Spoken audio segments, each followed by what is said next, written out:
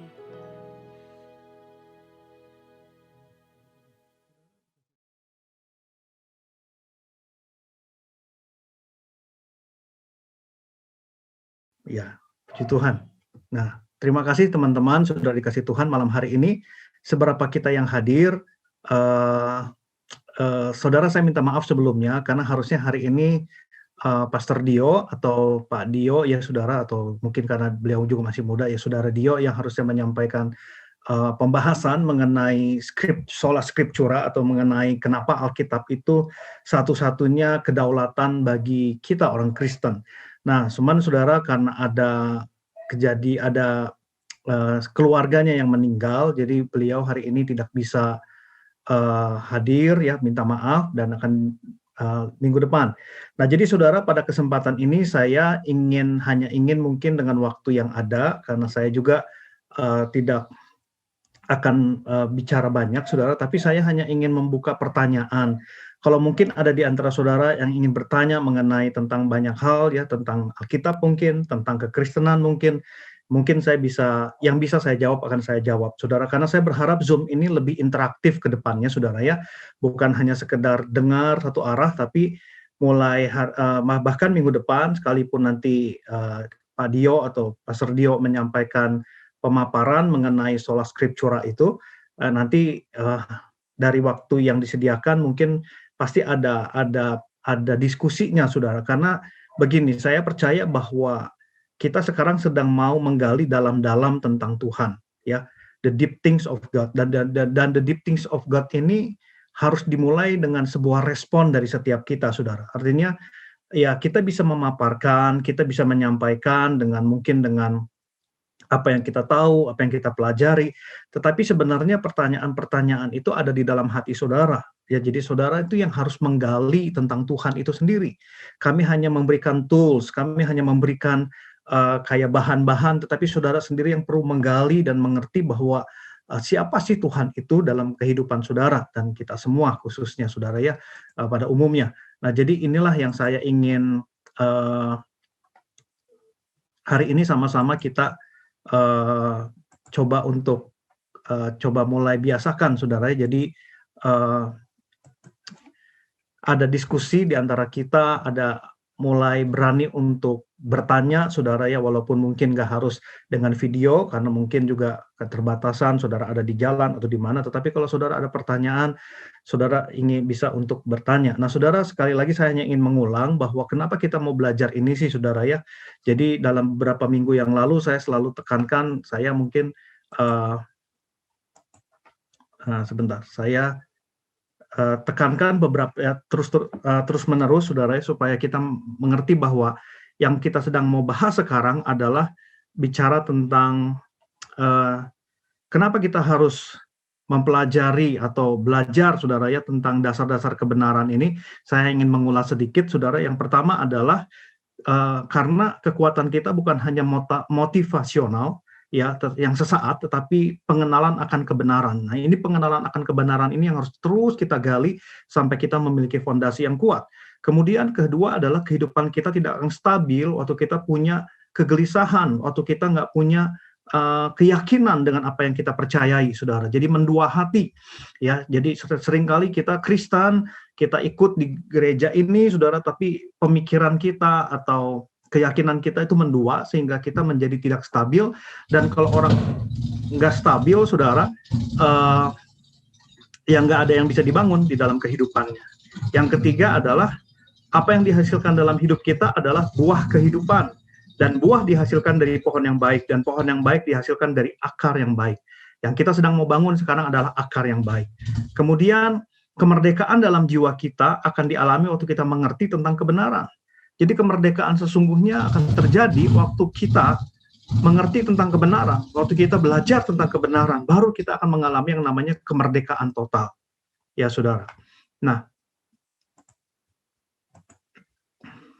kemudian yang kelima, perjumpaan dengan Tuhan mengubah hidup kita. Kita sering mendengar hal ini, ya, tetapi perjumpaan itu, saudara, bisa kita temui juga di dalam kebenaran. Ya, jadi perjumpaan dengan Tuhan itu bukan hanya terjadi dalam sisi-sisi yang supranatural, kita dilawat Tuhan, kita menangis dan sebagainya, tetapi lebih daripada itu, saudara, kita juga mengalami perjumpaan dengan Tuhan ketika kita ada di dalam 6 adalah medan pertempuran kita adalah pikiran kita, dan pikiran hanya bisa dikalahkan, pikiran lama kita hanya bisa dikalahkan dengan yang namanya kebenaran. Kebenaran akan memperbaiki kehidupan, dan yang terakhir adalah cara kita melihat, berpikir tentang Tuhan. Ya, sebatas itulah Tuhan bisa bekerja atas hidup kita. Nah, itu 8 hal, saudara, yang saya tekankan beberapa waktu terakhir kenapa kita mau belajar. Nah, yang kita mau belajar adalah dasar-dasar daripada kekristenan, dimulai dengan dasar-dasar kenapa kita menjadi orang Kristen. Waktu itu saya jelaskan ada 5 hal, ya saudara, ya. Ada tentang sola, 5 sola ini, dan ini penting untuk kita mengerti supaya kehidupan kita, kekristenan kita nggak ngasal, kekristenan kita nggak dibangun di atas bangunan yang goyah, kekristenan kita nggak dibangun di atas pasir, tapi di atas batu karang yang teguh. Nah, jadi oleh karena itu saya berharap ada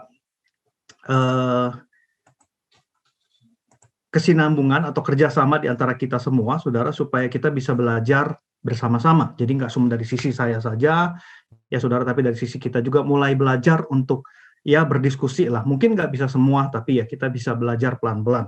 Nah, oleh karena itu malam hari ini saya kasih kesempatan, saudara, kalau mungkin di antara kita ada yang ingin bertanya, dan biar ya dimulai dengan malam hari ini, mudah-mudahan saya dengan apa yang saya pernah pelajari saya bisa jawab, tapi kalaupun enggak itu biarlah menjadi PR saya, saudara, untuk bisa menjawabnya.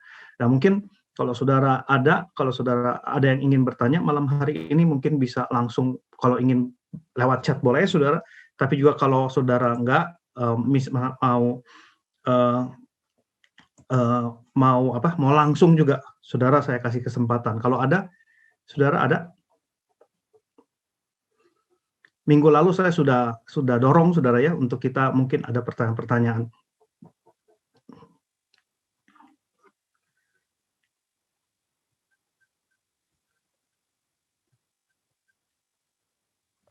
Paling ini ada pertanyaan yang disampaikan ke saya kok. Mungkin saya bacain langsung aja ya.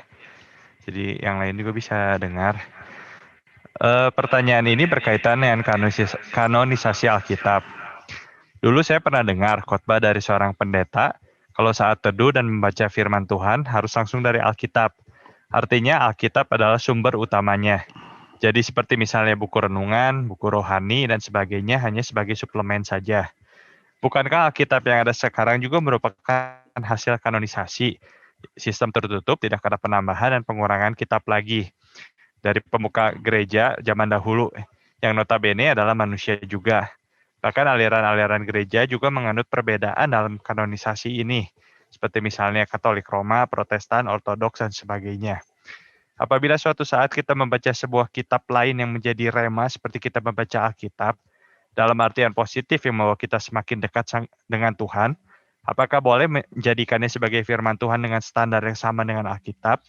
Secara di Alkitab juga mungkin kitab yang jadi favorit buat masing-masing orang itu berbeda. Seperti itu kok pertanyaannya. Ya, ini pertanyaannya cukup panjang, saudara ya, dan ini yang bertanya pasti orang yang belajar sebenarnya, karena dia berbicara tentang kanonisasi. Nah, saudara, saya coba jawab.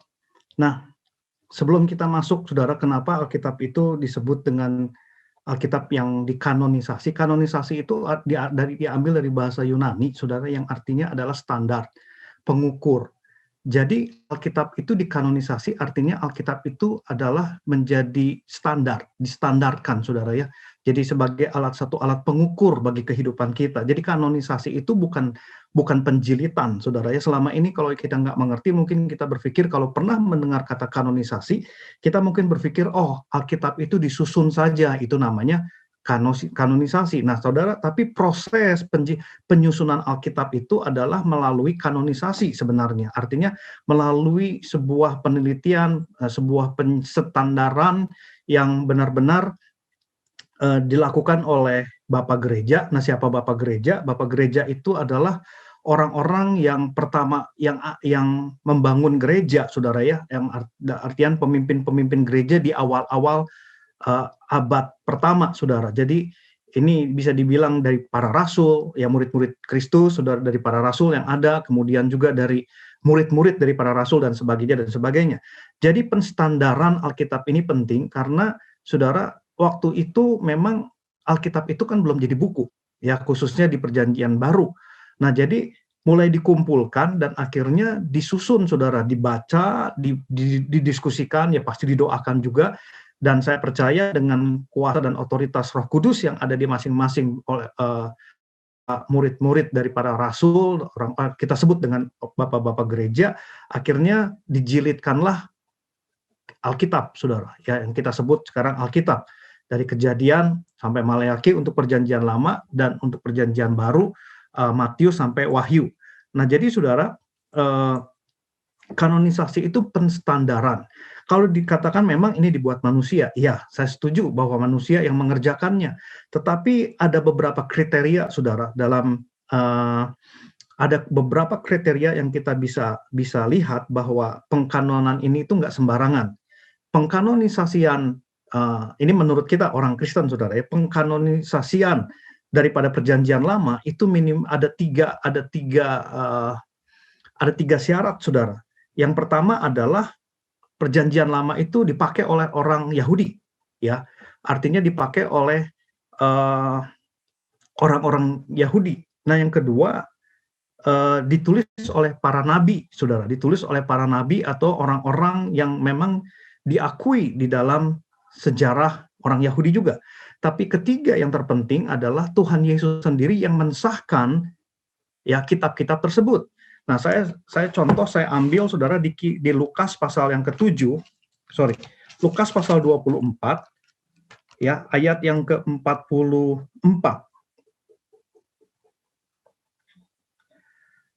Di sini dikatakan demikian, Lukas 24 ayat 44, ia berkata kepada mereka, inilah perkataanku yang kukatakan kepadamu ketika aku masih bersama-sama dengan kamu, yakni bahwa harus digenapi semua yang ada tertulis tentang aku dalam kitab Taurat Musa, kitab Nabi-Nabi, dan kitab Mazmur.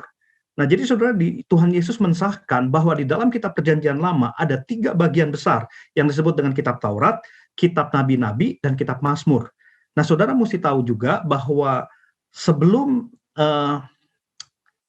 kitab asli daripada Perjanjian Lama dalam bahasa Ibrani, itu, saudara, hanya 3 pengelompokannya, kitab Taurat, kitab Mazmur, dan kitab para nabi. Ya, setelah ditulis ulang oleh orang-orang yang berbahasa Yunani, baru, saudara, dikelompokkan menjadi seperti yang kita kenal sekarang, ya, oleh orang-orang Kristen khususnya, itu adalah kitab Taurat, sejarah, ya, syair atau Mazmur, kemudian nabi besar, nabi kecil, dan sebagainya. Jadi, saudara, dulu orang Yahudi, bahkan sekarang orang Yahudi hanya percaya bahwa kitab Perjanjian Lama itu ada 3 bagian, ya, Taurat, kitab para nabi, dan Mazmur, yang isinya sama, hanya kitab asli berbahasa Ibrani itu hanya ada 24 kitab. Karena kayak Samuel itu digabung, saudara. Ya, raja-raja itu digabung, tawarik itu digabung. Jadi kalau ada yang satu tawarik, dua tawarik dalam Alkitab kita, di dalam orang Yahudi cuma ada satu. Jadi mereka hanya 24 kitab. Ya. Dan itu disahkan oleh Yesus. Itu perjanjian lama, saudara. Artinya Yesus sendiri mensahkan bahwa itu adalah firman Tuhan. Ya, kitab Taurat, kitab para nabi, dan kitab Mazmur. Nah, perjanjian baru, saudara, itu dari Matius sampai Wahyu, itu baru disebut dikanonisasi, artinya baru distandarisasi, artinya inilah kebenaran itu yang benar gitu, artinya setelah disusun, saudara, itu baru di abad ketiga, sekitar 300-an, ya, 300 Masehi, setelah Masehi. Nah, jadi tetapi juga ada syarat 3 minimal, saudara, kenapa perjanjian baru kita sebut sebagai disahkan sebagai firman Allah, ya. Nah, yang pertama adalah setiap kitab itu harus disahkan oleh para rasul. Jadi saudara kayak Matius contohnya. Matius itu disahkan oleh ya Matius sendiri karena Matius adalah murid Yesus. Markus itu bukan murid Yesus, tapi Markus adalah anak rohani daripada Petrus. Sehingga kitab Markus sebenarnya lebih cocok disebut sebagai kitab Petrus karena apa yang ditulis di kitab Markus adalah perkataan Petrus mengenai Tuhan Yesus kepada Markus. Ya saudara, jadi Markus yang mencatatnya. Jadi sebenarnya disahkan oleh Markus. Lukas, saudara, Lukas bukan murid Yesus. Lukas seorang dokter. Tetapi Lukas adalah rekan seperjalanan Rasul Paulus. Ya nanti saudara bisa nanti mungkin Dio atau saudara Pak Dio, Pastor Dio akan menjelaskan lebih detail hal-hal seperti ini. Tapi saudara, Paulus itu sepanjang perjalanan pelayanannya bersama-sama dengan Lukas. Ya saudara. Dan Lukas, jadi secara nggak langsung kitab Lukas pun disahkan oleh Paulus, ya karena kisah para rasul pun ditulis oleh Lukas, ya dari cara dia pertama ngomong, karena kitab Lukas dimulai dengan kata-kata kepada saya coba lihat sebentar. Kitab Lukas dimulai kepada Theophilus yang mulia, kisah para rasul pun dimulai dengan Theophilus yang mulia. Jadi penulisannya, bahasanya itu sama, saudara, Lukas dengan kisah para rasul, dan itu disahkan oleh secara nggak langsung oleh Paulus, ya saudara. Dan ya Yohanes jelas itu adalah kitab dari Rasul Yohanes, disahkan oleh Rasul Yohanes sendiri. Kemudian kitab-kitab Paulus, saudara, itu disahkan oleh Paulus sendiri karena di situ ditulis dengan perkataan Paulus, ya, dari Paulus kepada ini, dari Paulus kepada ini, surat-surat Rasul Paulus. Hanya ada satu kitab yang memang kita sampai saat ini belum tahu penulisnya siapa secara pasti, yaitu kitab Ibrani. Tapi kenapa kitab Ibrani dimasukkan di dalam Alkitab, saudara? Karena kitab Ibrani itu satu garis besar, ya, isinya sama, isinya itu nggak keluar dari konteks kebenaran. Jadi saudara mesti mengerti salah satu yang harusnya kita bisa percaya kenapa Alkitab ini adalah perkataan Tuhan, karena dari Kejadian sampai Wahyu itu memakan waktu sekitar 4.000 tahun, saudara, yang memakan waktu hampir 4.000 tahun dan ditulis oleh kurang lebih 60 penulis, kalau nggak salah, saudara, saya lupa. Ya 4.000 tahun, 60 penulis, tapi semuanya ada di dalam satu garis merah yang sama. Dari Kejadian sampai Wahyu, itu nggak ditulis bersamaan. Tahunnya, penulisnya juga berbeda. Kejadian, Keluaran, Imamat, Bilangan, Ulangan ditulis oleh Musa. Hakim-hakim ditulis oleh para hakim-hakim. Kemungkinan itu ditulis oleh Samuel. Kitab Hakim-hakim, Samuel, kemungkinan ditulis oleh Samuel. Kitab sejarah Raja-Raja Tawarik ditulis oleh ahli-ahli atau ahli-ahli sejarah orang-orang Israel pada masa itu. Jadi saudara, penulisan itu berlangsung selama 4.000 tahun, tetapi satu garis benang merah. Nah, itu sesuatu yang nggak masuk akal manusia sebenarnya, saudara.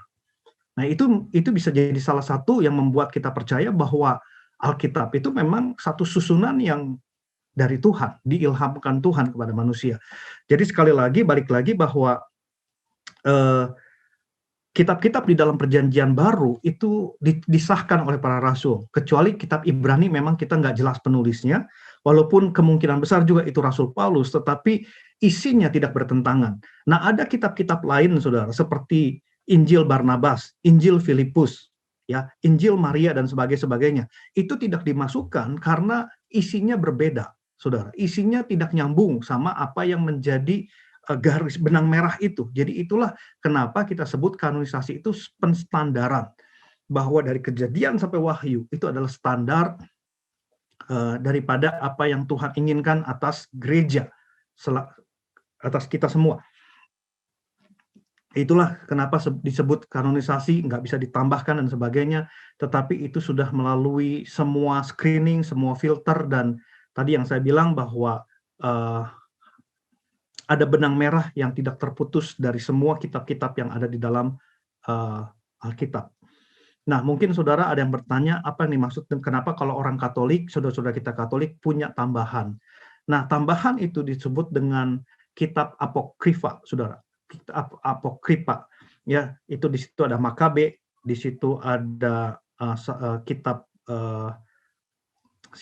Salomo, saya lupa. Pokoknya ada kitab-kitab yang kita mungkin nggak pernah baca, saudara.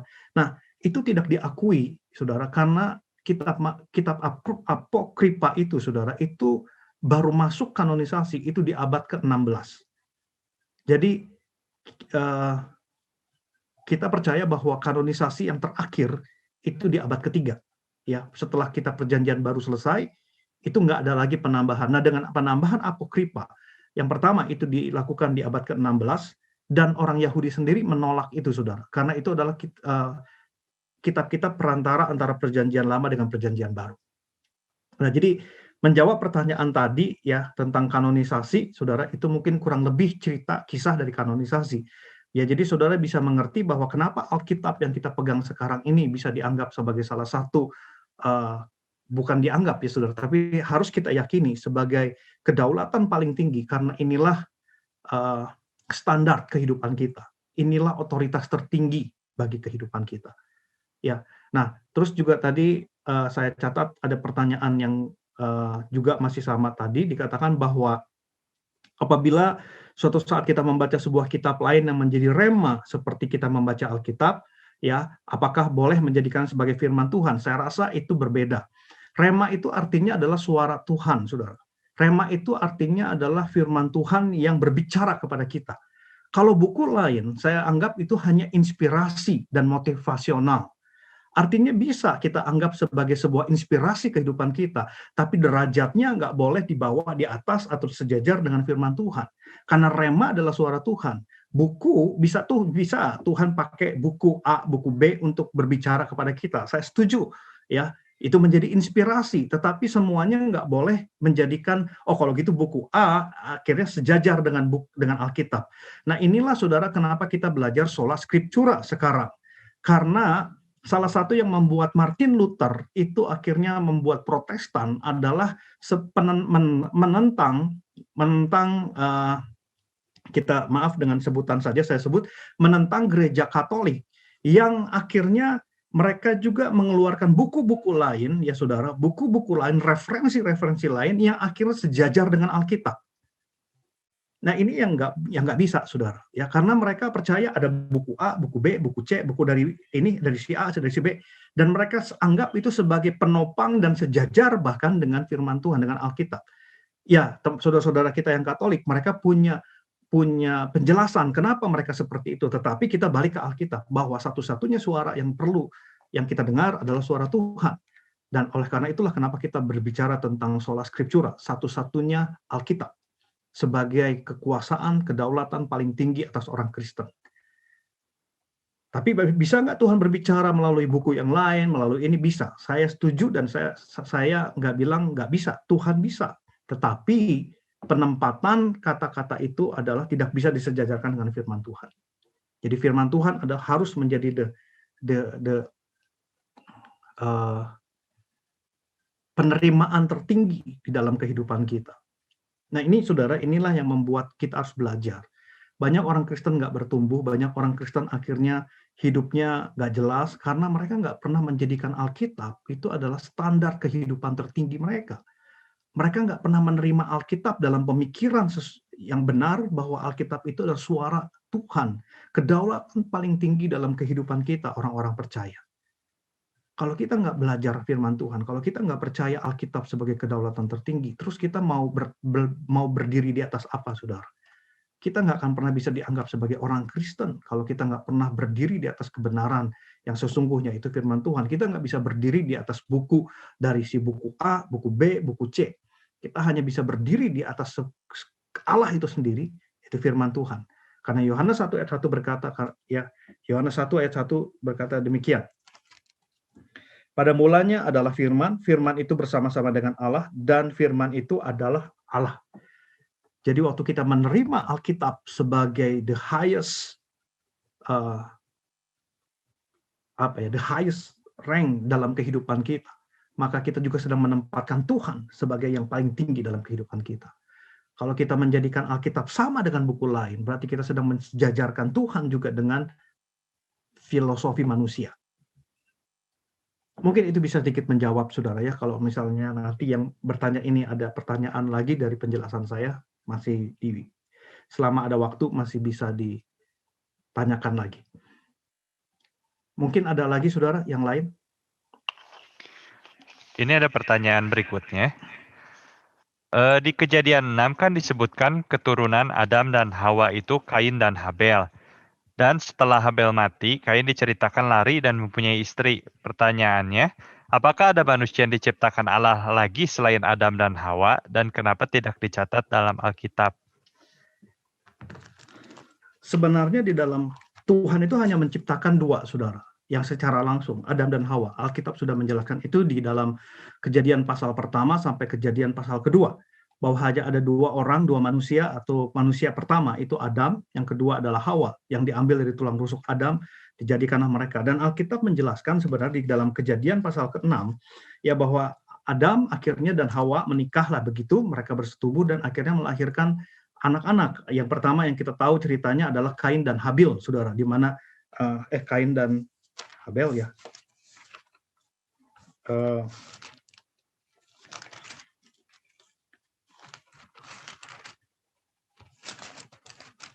Kain dan Habel.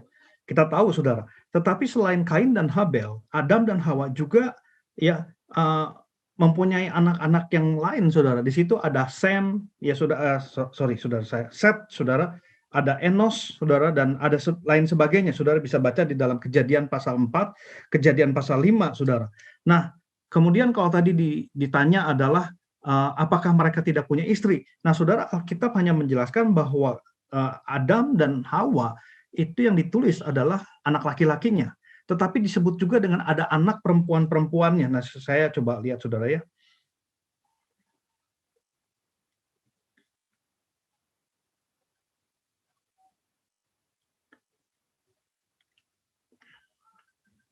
Nih, di dalam Kejadian pasal 5 ayat yang keempat dikatakan, umur Adam setelah memperanakan Set 800 tahun dan ia memperanakan anak laki-laki dan perempuan. Jadi Adam mencapai umur 930 tahun lalu ia mati.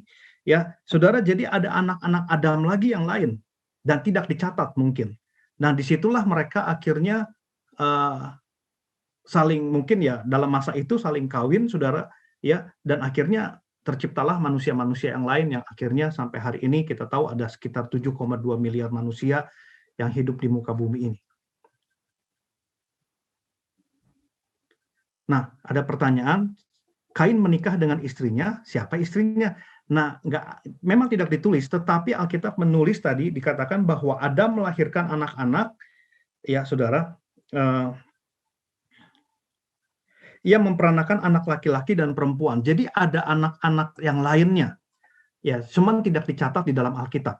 Jadi yang dicatat di dalam Alkitab hanya Kain, Habel, Set, Enos. Ya, kemudian nanti keturunan Set, keturunan Set siapa. Kita juga nggak ngebahas keturunan Enos, saudara ya. Kalau nggak salah, tapi ya dari keturunan Set akhirnya muncul Nuh, dari Nuh ada Sem, Ham dan Yafet. Dari Sem, Ham dan Yafet akhirnya nanti kita belajar tentang Setelah itu ada Abraham, dari Abraham keturunan-keturunan berikutnya sampai akhirnya dari Sem, Ham, dan Yafet menyebarlah manusia ke seluruh benua yang ada yang sampai hari ini. Seperti itu. Jadi kalau ditanya siapa istrinya nggak disebut ya. Saya cuma tahu istrinya adalah Ibu Set. Itu aja sih.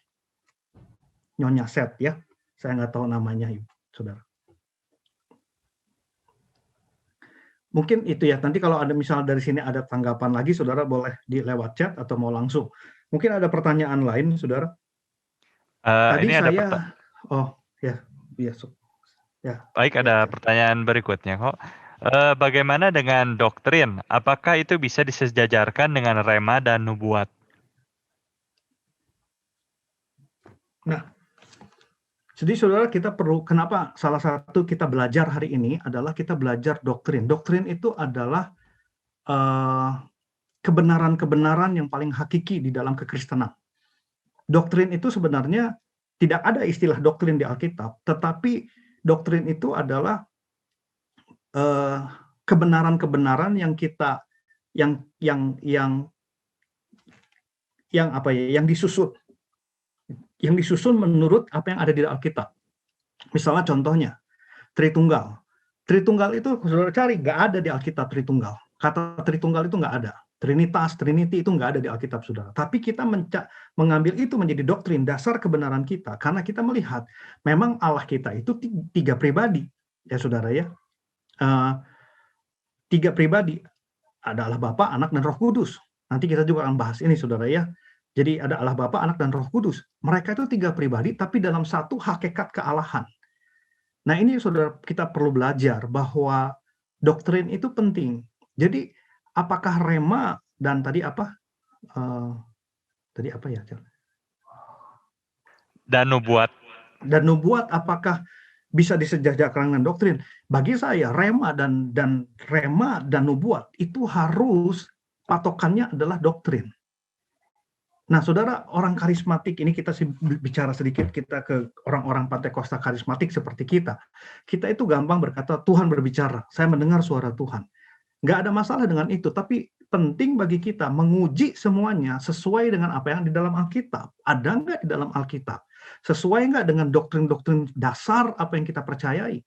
Mengenai gereja, mengenai Allah itu sendiri, mengenai manusia, ya saudara, mengenai dosa, ya, mengenai kekudusan dan sebagainya. Itu ada doktrin-doktrinnya, saudara.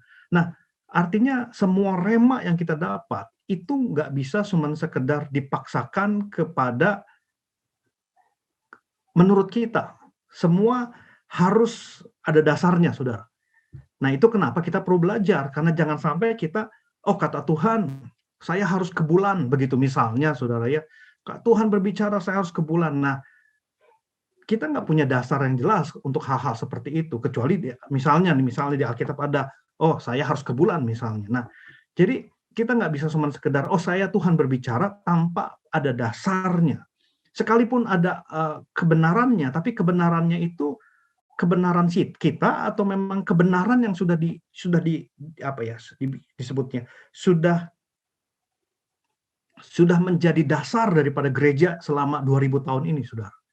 Nah, banyak orang ingin mengubah dasar ini karena mereka berkata bahwa pewahyuan itu progresif, ya. Pewahyuan itu progresif, jadi bertumbuh terus. Nah, cuman saya ingin ingatkan, saya setuju bahwa pewahyuan rema itu penting dalam kehidupan kita. Tetapi kita nggak bisa lepaskan logosnya, saudara. Kita nggak bisa lepaskan dasarnya begitu. Karena 2000 tahun ini gereja dibangun, saudara, ada dasar-dasar yang sudah dibangun. Bahkan dari para rasul, kita ambil semua itu dari sana. Dan kita nggak bisa tiba-tiba ngomong, ini salah, yang 2000 tahun yang lalu yang udah dijalankan salah, dan kita akhirnya membuat sebuah kebenaran yang baru menurut diri kita. Nah, ini yang perlu kita untuk belajar. Nggak mudah, saudara, kadang-kadang kita kalau sampai ke situ memang agak berat ya pembelajarannya. Tapi saya mau kita belajar pelan-pelan. Supaya setidaknya, saudara, dalam hidup kekristenan kita berdiri di dasar yang benar. Jangan sampai, orang ini ngomong A, si itu ngomong B, karena dia bagus khotbahnya, karena dia hebat khotbahnya, kita lalu percaya. Ada pendeta-pendeta yang mungkin ada hamba-hamba Tuhan hari-hari ini yang mungkin punya kebenaran-kebenaran yang lain, ya, yang saya katakan itu mereka memberitakan Yesus yang lain, mereka mengimpartasikan roh yang lain, mereka memberitakan Injil yang lain. Nah, itu yang saya takutkan, saudara, karena waktu kita terombang-ambing dengan begitu banyak pengajaran yang kayaknya itu masuk akal, kita akhirnya nggak kuat, dan akhirnya kita kalau nggak kuat nggak bisa kemana-mana, saudara. Nah, gitu ya, saya pikir. Ini ada pertanyaan yang ke saya, saudara, saya coba jawab ini, di chat juga ada beberapa, tapi saya jawab dulu, saudara. Ada satu pertanyaan mengenai predestinasi. Ya, mengenai predestinasi, ya saudara. Predestinasi ini adalah bahasan yang cukup menarik sebenarnya, tetapi sekali lagi saya berusaha untuk menjelaskan pelan-pelan, ya, apa yang saya yakini dan yang saya juga berharap saudara bisa ada bersama dengan saya dalam keyakinan ini. Nah, predestinasi adalah sebuah pernyataan bahwa Tuhan itu sudah menentukan segala sesuatunya dari semula. Ya, karena kedaulatan Tuhan dan kemahakuasaan Tuhan. Nah, saudara, kita perlu percaya satu hal, Tuhan itu berkuasa dan Tuhan itu maha kuasa. Yang setuju katakan amin. Nah, tetapi saudara, dalam masalah predestinasi ini, kita harus punya sebuah keyakinan. Saya pribadi, saya berkeyakinan bahwa Tuhan berkuasa atas semuanya, saya setuju. Tapi Tuhan khusus kepada manusia, dia seperti membatasi dirinya, saudara. Karena Tuhan menghargai yang namanya free will. Manusia diciptakan berbeda dengan malaikat. Manusia diciptakan berbeda dengan hewan. Malaikat itu nggak ada punya pilihan, saudara. Ya, mereka bisa memberontak, tapi nggak punya pilihan yang banyak. Tetapi hewan nggak punya pilihan yang banyak dalam hidup mereka. Mereka hidup dari naluri yang kita sebut dengan naluri hewan, gitu, saudara ya. Manusia berbeda. Manusia punya yang namanya kebebasan untuk memilih, free will. Nah, free will ini adalah sebuah hak yang Tuhan beri kepada kita. Bahkan karena Tuhan menghargai free will kita, Tuhan itu sepertinya membatasi kekuasaannya dia. Tuhan berkuasa nggak? Tuhan berkuasa. Tuhan bisa nggak sih mengatur semua jalannya dunia ini dari dulu, dari awal sampai nanti akhirnya? Saya setuju Tuhan bisa, tapi dia membatasi, saudara, untuk kita manusia memilih. Karena ada beberapa alasan, saya coba kasih 1 atau 2 alasan. Yang pertama, Tuhan itu menginginkan kasih atau pilihan yang tulus dari kita. Kalau semua sudah diatur, bahkan diatur siapa yang nanti masuk surga, siapa yang nanti masuk neraka, saudara, kalau gitu kita robot. Terus ngapain kita diciptakan kalau kita robot, saudara? Jadi Tuhan menginginkan kita mengasihi dia, memilih dia dengan kesadaran kita. Makanya Alkitab bilang, Yesus berkata, kasihilah Tuhan dengan segenap hatimu, jiwamu. Kalau Tuhan sudah memilih, kalau Tuhan sudah mengatur segala sesuatu, kita nggak perlu mengasihi Tuhan. Kita nggak perlu untuk mendorong diri kita mengasihi Tuhan lagi, karena kita sudah dipilih, kita sudah ditentukan nanti masuk neraka, nanti masuk surga, saudara. Nah, jadi kita percaya, ya, kita percaya bahwa ini kita, ya, orang-orang Pantekosta mungkin, saudara ya, orang-orang Pantekosta karismatik, kita percaya bahwa kita memiliki yang namanya free will. Ya, keselamatan adalah anugerah, saya setuju. Tetapi keselamatan itu anugerah yang diberikan. Masalah kita mau ada di dalam anugerah itu atau enggak, itu pilihan kita. Ya, saudara. Jadi ini berbeda dengan orang-orang yang secara khusus mereka itu mengambil doktrin yang murni dari Calvin, John Calvin, salah satu penggerak dari Protestan juga sebenarnya, saudara. Karena John Calvin atau Calvin ini, saudara, dia menerapkan yang namanya tulip. Ya, tulip ini adalah pokok ajaran daripada Calvin, bukan bunga tulip, saudara, tapi tulip itu TULIP, saudara. Ya, saya nggak perlu jelaskan itu karena terlalu panjang. Tapi di antara itu adalah bahwa Tuhan adalah berkuasa. Dia sudah menentukan segala sesuatunya. Tadi yang pertama, saya ingin kita semua punya pemikiran yang sama bahwa kita nggak setuju konsep ini karena yang pertama, memang Tuhan menginginkan kebebasan kita untuk memilih Tuhan. Ya, untuk mengasihi dia dengan murni dan tulus, bukan dengan paksaan. Yang kedua, kalau misalnya seperti itu, nggak perlu ada ayat pergilah ke seluruh pergilah jadikanlah semua bangsa muridku, ya, atau juga dengan ayat yang kerinduan Tuhan adalah semua manusia diselamatkan dan mengenal pengetahuan. Artinya kalau sudah ditentukan ya nggak usah nginjil, saudara. Nanti orang juga dengan sendirinya yang memilih Tuhan dan memilih kalau ada yang harus masuk surga, ada yang masuk neraka, begitu. Jadi penginjilan menjadi sangat tidak relevan dalam hal ini. Yang ketiga, saudara, kalau kita tidak menolak konsep ini, artinya kita membenarkan bahwa Tuhan itu yang menciptakan dosa dan membiarkan dosa hidup di antara manusia. Bahkan Tuhan yang menjadikan semua hal-hal buruk terjadi di atas bumi ini. Saya ingin kita percaya bahwa Tuhan mengizinkan hal-hal yang buruk terjadi. Perang, bencana alam, virus seperti hari-hari ini, krisis ekonomi. Semua atas seizin Tuhan. Tetapi itu saudara, Tuhan saya percaya Tuhan itu adalah Tuhan yang baik. Tuhan yang penuh dengan kasih. Dia nggak merancangkan hal-hal yang buruk bagi kita, saudara. Di dalam Matius pasal 7 ayat yang Matius pasal 7 ayat yang ketiga, ayat yang ke-11 berkata demikian. Jadi jika kamu yang jahat tahu memberi pemberian yang baik kepada anak-anakmu, apalagi Bapamu yang di surga, Ia akan memberikan yang baik kepada mereka yang meminta kepadanya. Tuhan memberikan yang baik sama kita, saudara. Tapi hal-hal yang buruk terjadi atas dunia ini bukan hanya karena bukan Tuhan yang merancangkan. Tuhan mengizinkan, seperti kejadian dalam Ayub. Tuhan nggak merancangkan Ayub bangkrut, Ayub anak-anaknya mati, Ayub kena penyakit. Iblis yang ngomong sama Tuhan, kalau Ayub dicobai, pasti dia menghujat engkau. Tuhan bilang, sok boleh, saya izinkan anak-anaknya mati. Terus iblis datang lagi, ya anak-anaknya mati, tapi dia tetap masih kaya. Tuhan bilang, sok ambil hartanya. Ternyata Ayub tetap mengasihi Tuhan. Waktu Ayub, akhirnya iblis datang lagi, dan iblis berkata, ya dia tetap badannya sehat-sehat begitu, coba dikasih sakit, pasti dia mengutuki Tuhan. Akhirnya Tuhan izinkan Ayub mengalami sakit penyakit. Tapi kita tahu proses itu menjadikan Ayub mengenal Tuhan dan akhirnya Tuhan pulihkan segala sesuatunya.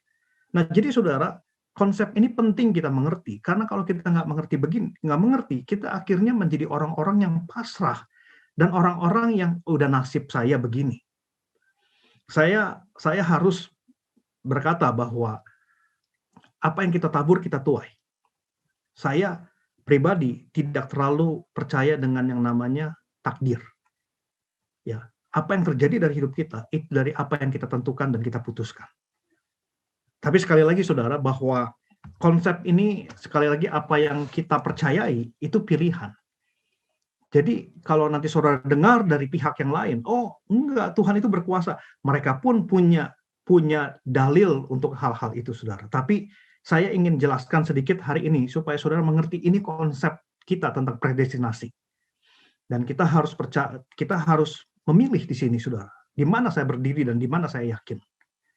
Ya, jadi supaya kita nggak terombang-ambing, saudara. Jadi kalau kayak saya ketemu dengan orang-orang dari Reform misalnya, saudara, ketemu orang-orang yang dari gereja-gereja Reform, saya nggak terlalu, kalau kita berdiskusi, saya akan jawab dengan pengertian-pengertian ini. Dan akhirnya mereka mengerti bahwa mereka menghormati pilihan saya. Karena mereka pun berkata, iya, ada satu konsep yang mereka juga bilang, ya itu salah satu pembanding paling kuat untuk predestinasi ini adalah konsep di mana Tuhan membatasi kebesarannya. Bukan Tuhan nggak besar, Tuhan besar, Tuhan berkuasa, tapi dia membatasi kedaulatannya untuk free will manusia. Bahkan karena free will ini, ya saudara, bahkan Tuhan sendiri dilawan oleh manusia. Dengan adanya ateis, agnostik, dengan penghujatan terhadap Tuhan. Tapi itulah kasih Tuhan. Dia memberikan cintanya bagi kita untuk kita memilih. Nah, itu mungkin sedikit tentang predestinasi. Kalau saudara ingin ada pertanyaan lebih jauh tentang predestinasi ini, bisa saudara, tapi mungkin karena waktu kita nggak mungkin bisa bahas semua, tapi kalau ada saudara bisa catat secepatnya, nanti kita akan, saya akan coba dalam kesempatan yang lain, akan jelaskan sama saudara. Oke, satu lagi saudara, mungkin kalau ada. Ada yang di kolom chat kok. Pertanyaannya mengenai Allah bicara dengan Kain dalam pelarian Kain setelah membunuh Habil. Allah bicara kepada Kain dan Kain meminta kepada Allah biar Kain tidak dibunuh oleh orang-orang. Siapa orang-orang itu? Itu mungkin pertanyaan pertamanya. Mau Ya dijawab dulu. kalau bilang itu siapa orang-orang itu mungkin ya adik kakaknya dia mungkin ya, karena nggak ada orang lain saat itu, tapi adik kakaknya. Di situ kan udah ada Set, di situ udah ada Enos, mungkin juga anak-anak Adam dan Hawa yang lainnya.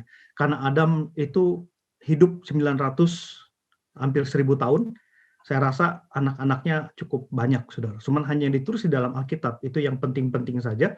Itu yang saya tahu 4, saudara ya, Kain, Habil, Set, dan Enos. Kalau sisanya mungkin ada, tapi saya nggak ngeh, saudara. Jadi mungkin saya nggak bisa jawab di situ ya.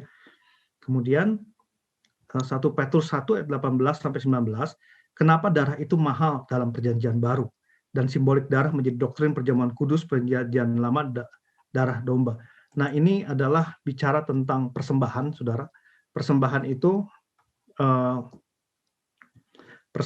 itu memang dari awalnya sejak manusia jatuh dalam dosa. Sekali lagi bahwa ini pengertian saya, saudara ya. Nanti saya akan perbaiki kalau memang ini kurang tepat. Tapi sejauh yang saya tahu, sejak manusia jatuh dalam dosa, Allah itu lalu menyematkan kulit binatang kepada Adam. Di mana artinya ada sebuah perjanjian sejak awal bahwa salah satu yang akan menghubungkan Tuhan dengan manusia itu harus selalu berbicara tentang perjanjian darah.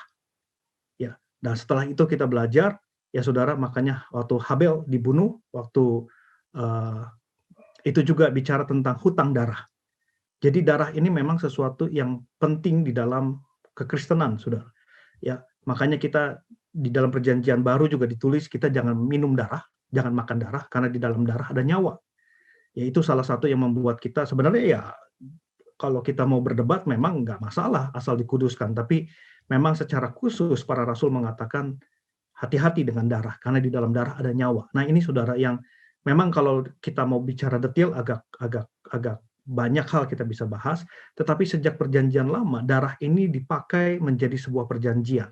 Ketika Abraham diminta menyerahkan Ishak, itu pun perjanjian darah.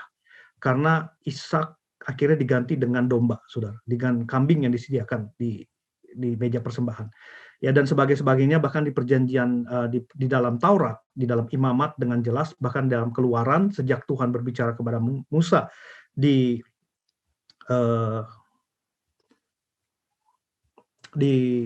Gunung Sinai, saudara, itu selalu identik pendamaian itu dengan darah.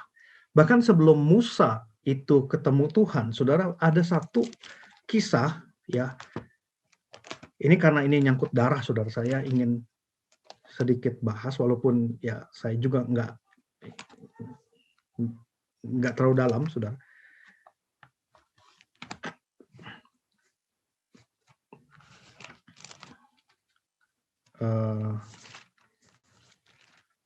Saya ayatnya nanti saya lupa, saudara. Tetapi sebelum waktu sebentar.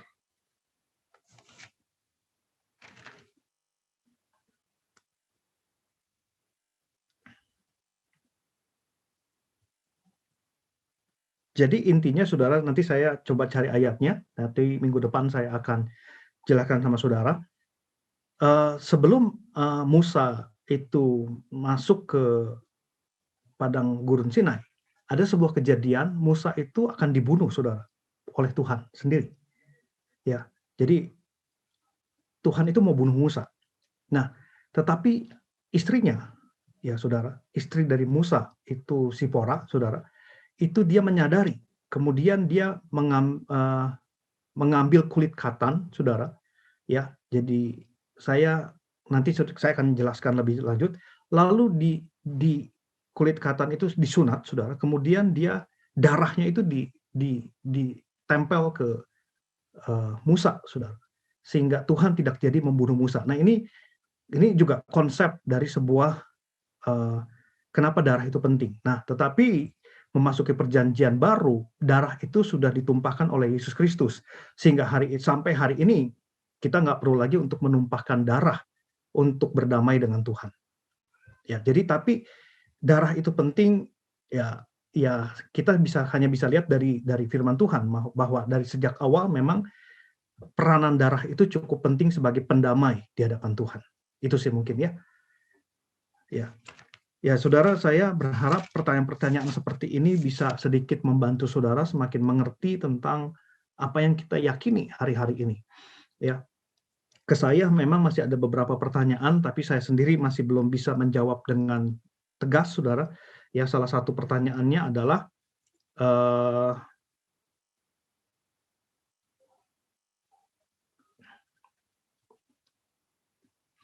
manusia pertama yang diciptakan Adam dan Hawa, tetapi kenapa ditemukan fosil-fosil seperti manusia purba? Itu ada penciptaan yang keberapa? Atau memang sebelum Adam dan Hawa diciptakan ada masa lain? Nah, ini jujur saya belum bisa untuk menjawab, saudara, tapi ini biar menjadi PR saya. Saya akan tanya sama yang lebih bisa untuk bisa menjawab pertanyaan tersebut. Kemudian ada pertanyaan, apakah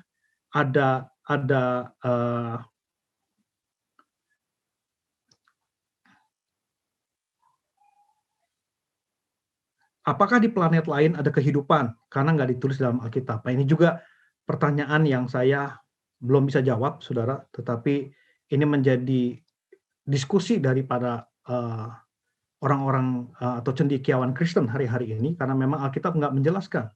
Ya, jadi kalau kita bicara alien, kita bicara ada nggak sih UFO dan sebagainya. Kalau di Alkitab nggak dijelaskan, saudara. Jadi kita bukan menolak mereka, tetapi kita nggak bisa untuk menerangkan sekarang. Karena ya kita perlu untuk belajar lebih banyak kayaknya begitu ya. Tapi itu saya akan coba untuk diskusikan dengan beberapa orang-orang yang lebih bisa, saudara, di situ. Nah,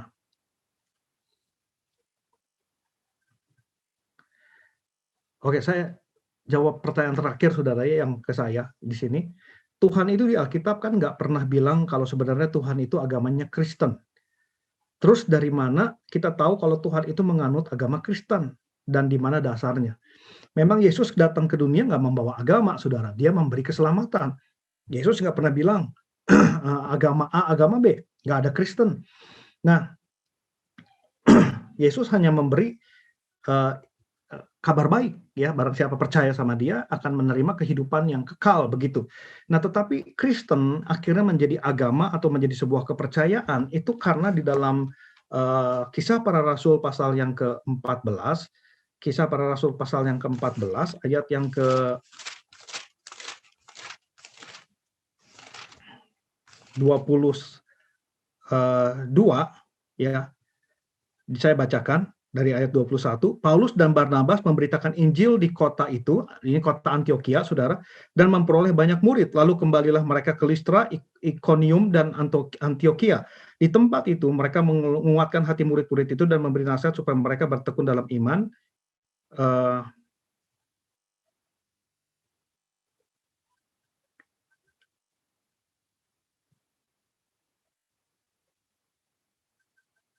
Bentar, saudara, supaya nggak kepanjangan. Saya sebentar.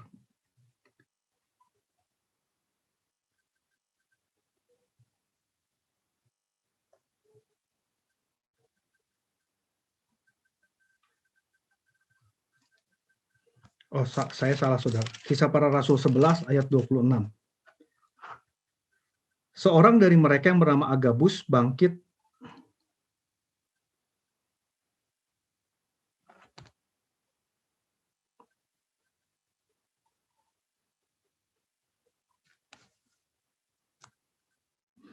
ayat 20, maaf.